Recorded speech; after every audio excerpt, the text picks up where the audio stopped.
Hello everyone. I'm happy you're with us today. I'm Devin Stone, co-owner and partner in Construction Programs and Results, markupandprofit.com. We have a full 20 minutes to go today, so let's get started. Brian Javelin with myonlinetoolbox.com. Brian, are you ready? Yes. Good morning, everybody. And we're all here to get more quality leads, but let's begin by first asking, are you prepared to get more leads? And what I mean by that is first, how do you answer the phone? Most contractors are so busy in their day that they always answer the phone inadvertently, feeling like they're being interrupted. But when it's a prospect coming, you may think twice about the tone of how you're going to express yourself. So what we begin with is making you be aware of each day where be aware to answer the phone with a more positive attitude and set the tone for yourself and others, especially the prospect when you never know when that call is coming in. And if you can't answer the phone with a good attitude or you're busy, please remember your voicemail is your next link to a good lead. So what I'd like you to do all today when we hang up the phone from this webinar is to call your own number today and listen yourself to your own message and refresh it. Again, set the tone. Build your image from the start, such as, thank you for calling ABC Contracting. We are in the field right now servicing other clients, and we'll get back to you really soon. Please leave your name and number. Thank you. And what you're doing is, again, setting the tone for a potential relationship and having a long-term relationship with a customer who does not know you up front. Now, when it comes to actually generating leads, the first thing is content marketing is now a game changer when it comes to your website. Google begins with simply looking at strategies where you have regular helpful content targeted to your audience, such as what exactly do you do and where do you do it, any particular trade events you've been going to, any particular volunteer efforts your company is involved with. The biggest thing to remember is to simply ensure that your website has fresh content on a monthly and quarterly basis as a start. And then where we go from there is every job tells a story. Please remember that your opportunity is in your hands. Everything you do has a before and after as well as a during story. So take a few pictures of each job, show before pictures and the mess that was there before you did your craft and made it beautiful. Show any problems you experienced so you could talk about them at a later time. And always keep in mind, such as if you went today to search for more quality leads, you will see among the top options that show up within a Google search is first the web, which is text-based results, then come images, which we just talked about a moment ago, and then comes another holy grail of videos. And the key thing to remember is, just like a picture tells a story, videos tell a story. It's okay to take a short little video with your smartphone before you do the work, during you do the work with any challenges or showing the process of going from step 1 to step 10 to finish the job, and the after videos. Keep in mind that YouTube is the third most heavily trafficked site, and it's owned by Google, the #1 in search engines. So keep that in mind, that every job tells a story with pictures as well as video. And then get testimonials and never stop getting them. In my case, it's a little bit harder because getting a testimonial to helping a contractor get more leads is a much more theoretical type of conversation. But the beauty of a contractor is getting a testimonial in writing or getting it in a video is even another way of really being able to show that the customer was happy with the efforts that you provided for whatever job it is that they were doing. And last but not least is remember that with all of the work you do, when you go to the many lead generation companies out there, if for some reason you're avoiding your own website, which is really a very bad long-term decision, start reading the terms and conditions, and you will be very surprised about how those terms and conditions will go against you, especially for your long-term marketing efforts. So before you accept, please take a moment to read. When you get the content, remember, load it to your site first, then optimize. All of the key buzzwords, the technical words that people like to use, such as a title tag, such as the anchor text, such as the description of the picture, and even taking a video and embedding it onto your site, all of this stuff can be learned by you in such a short time, so much as you first get the content and then that you load the content on your site. So in summary, we have a few things you need to remember to do. Answer your phone politely and set the tone for a pending relationship. Check your voicemail today to also set the tone, but build your image, and instead of saying, "Hi, you've reached me," it's better to say, "Hello, you've reached ABC Contracting. We are in the field to establish a larger company." Ensure that your website has fresh content on a constant basis. Get as many before, during, and after pictures. Also get as many before, during, and after videos, and never forget that YouTube is a search engine dream come true, and it's also owned by Google, the #1 search provider. Get testimonials, both text, picture, and video. And last and most important, don't compete against yourself. All of that content that's above the number 7, get it, load it onto your website, and then you could optimize it at a later time. And if for some reason you're jumping onto a short-term objective and you feel lead generation may be an option for you, before you do, please read the terms and conditions and you'll be surprised about how it will hurt your long-term efforts. Thank you so much. My name is Brian of My Online Toolbox, looking to help you get more leads. And I'm looking to introduce you to 2 other firms that once those leads come in, they're going to help you generate more sales and also make your business more profitable. Thank you again for joining me. Thank you, Brian. That was great. Mike Jeffries with ClosingSuccessSystem.com. Mike, are you ready to go? Today's webinar is on daily marketing. I'm going to share with you 7 things you can do to market your business every day. Make something positive happen every day with your marketing and you will certainly achieve great success. Build a list of 50 strategies and tactics that you can choose from and commit to accomplishing 2 to 3 every day. If you do that for 350 days a year, you will create unimaginable success for your business. Let's get started. Number 1, create a list of handy references of past clients. Included on this list should be their phone, email, city, and type of project or projects completed for them. In addition, you should note if they have agreed to be a reference for you, if they have provided a testimonial for you, and how many referrals they have sent you. It's a smart idea to list the referrals specifically so you can remember them when you speak to them. Let me assure you, this is very easy for you to forget, but the person referring you isn't likely to forget. Once you create this list, it will serve as a great place to go when you want to touch base with past clients with a phone call or an email. I realize there are databases that will allow you to accomplish the above and accumulate the above type of information, and that's great as long as you can print out this handy to use reference sheet. Now, if you have a much longer list of past clients, then you'll need to create a database that will allow you to sort past clients by type of project, referrals given, whether or not they're on your reference list, and more. I can't emphasize how critical this really is. Number 2, call a client you completed a project for in the last year and check on your project. If everything is fine, you can ask if they have any new projects coming up, or you can ask if there is anyone else that they know that might need your services. Number 3, refer a fellow contractor, business associate, or consultant you know. This is a fantastic way to put the law of reciprocity into action. People you do favors for feel compelled to return the favor. So keep your antenna up for opportunities to refer people you respect. Number 4, follow up on outstanding proposals. I know this sounds like a no-brainer, but I can assure you most contractors don't do this consistently. They just throw it up on the wall and hope it sticks.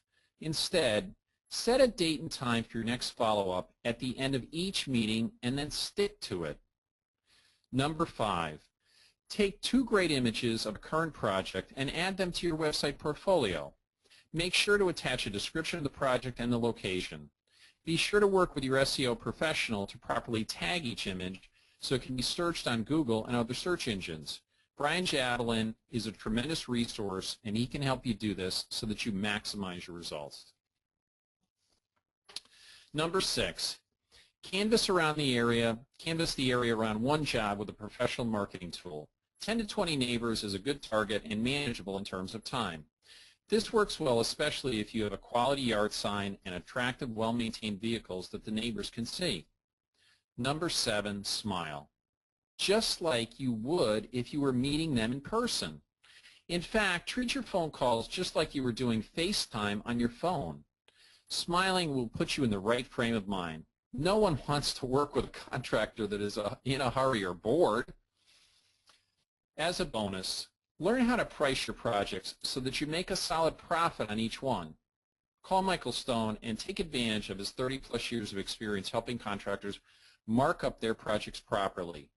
We can all get enough work for free or where we make very little profit. Learn to make more profit and you'll stick around a lot longer.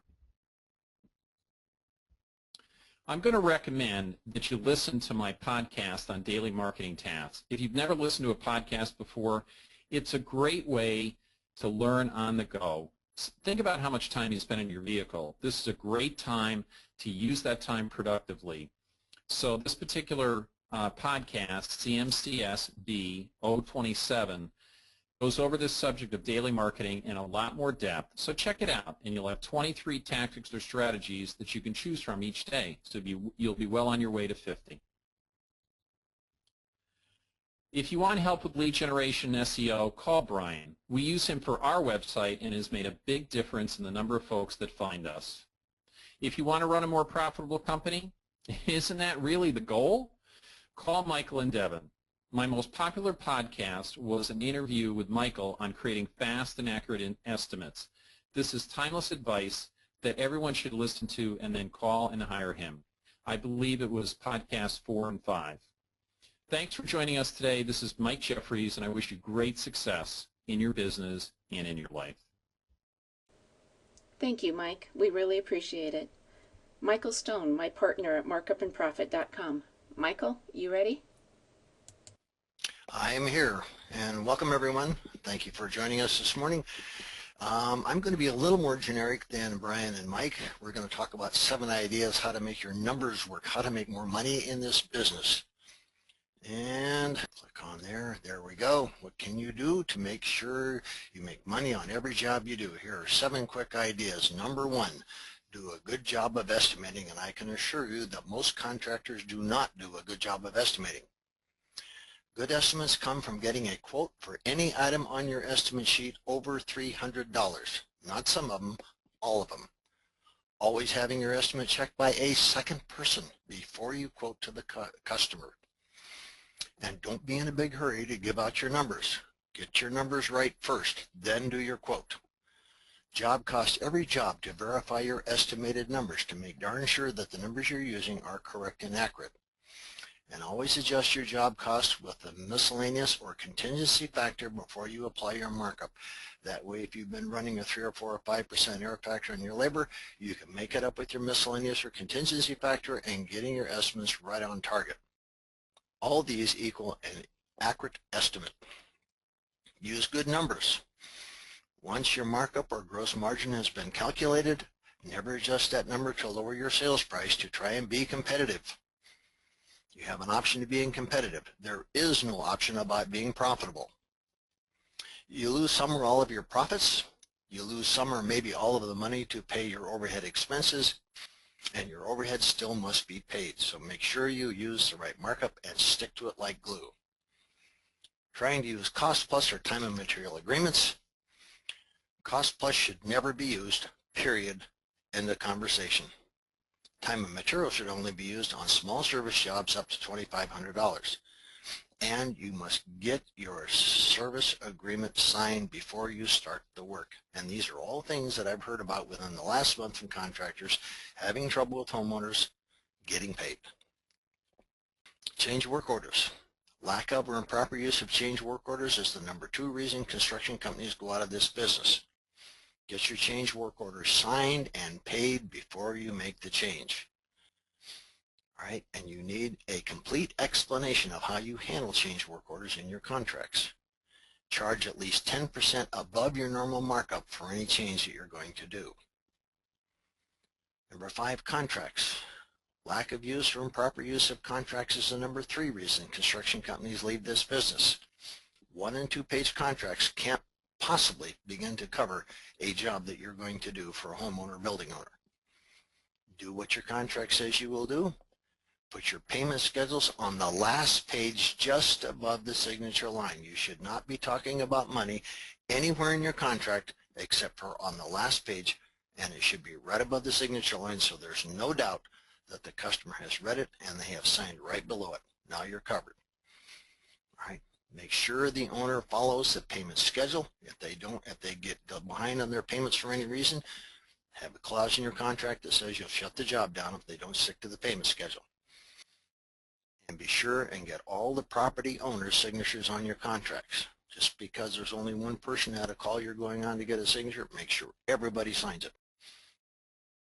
Your employees and your subs, all right, you got to be real careful with your employee manuals. Make sure they're updated and signed each year by your employees, and that keeps the state out of your business. I don't know if any of you have noticed recently, but our government seems to keep growing and sticking their nose in our businesses. All right, the way to keep them out of your business and make sure you have a good employee manual that's updated regularly and signed by your people. Subcontractor manuals, ditto the same, updated and signed each year. And that keeps all of your work with your subcontractors on a more professional level, and it gives you more leverage to make sure that your subcontractor or specialty contractors do the job when they're supposed to do it and how they're supposed to do it. And last but not least, number 7 is inaccurate P&Ls. We get so few P&Ls in here that are accurate. It's just amazing to us. All right, your P&L should show each item listed as a % of sales. In other words, you have your dollars expense for the item listed, and right next to it you should have a % of sales. It's easier to remember percentages than it is dollars. Your cost of goods sold, which is above the line, are job costs. Your expenses or overhead is below the line, okay? And put things where they belong. Example, owner's salary is an expense. 9 out of 10 P&Ls we get do not show owner's salary on the P&L, and it should be on there. That's the only way you can actually set your markup. Make sure your expenses are in the norm, and that's chapter 2 in the markup and profit book. You can cross-check them and make sure they're okay.